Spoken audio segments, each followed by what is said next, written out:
দুটা দোকানে ভাড়া হলে 1,20,000 টাকা। এক একটা জায়গা হলে আর 60,000 টাকা ভাড়া। এখন জায়গা না নিলে তো আর উপায় নাই, এসব মাল তো আর বাজার ঘাটে বিক্রি হবে না।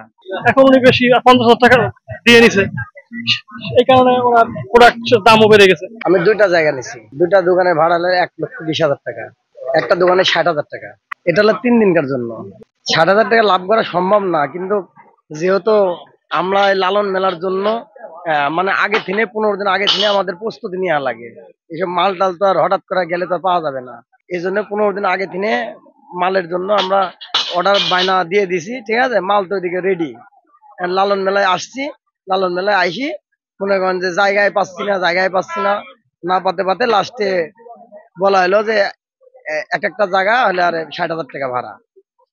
এখন জায়গা না নিলে তো আর উপায় নাই, এসব মাল তো আর বাজার ঘাটে বিক্রি হবে না। এসব মাল মেলা ঘাটেই বিক্রি করতে হবে। এখন বাধ্যই আমাদের নেওয়া লাগছে জায়গা। এর আগে অনেক কম ছিল, আস্তে আস্তে আস্তে আস্তে এমন বাড়ছে। এর আগে যে দুইটা জায়গা নিছি এবারে আপনার 16,000 টাকা করে নিছি। এটা 16,000 টাকা অনেকবারই নিছি দুইটা জায়গা। তারপরে আস্তে আস্তে সামনে বছরে নিছি এবারে দুইটা জায়গা 60,000 টাকা।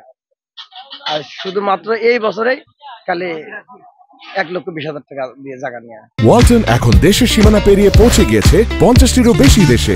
ওয়ালটন, ঘরে ঘরে বিশ্বজুড়ে। এখন উনি বেশি 50,000 টাকা দিয়ে নিছে, এই কারণে ওনার প্রোডাক্টের দামও বেড়ে গেছে। এখন এক একটা রুটি 60 টাকা করে বিক্রি করতেছে। আর যদি উনি 20,000 টাকা নিতে পারতো, তাহলে দেখা গেল যে 30 টাকা বিক্রি করতো বা 20 টাকা বিক্রি করতো। আর বেশি দামে বিক্রি করা লাগছে, বেশি দামে বিক্রি করতে লোক তো খাবে না। আমার নিয়ন্ত্রণের ভিতরে আমার থাকতে হবে।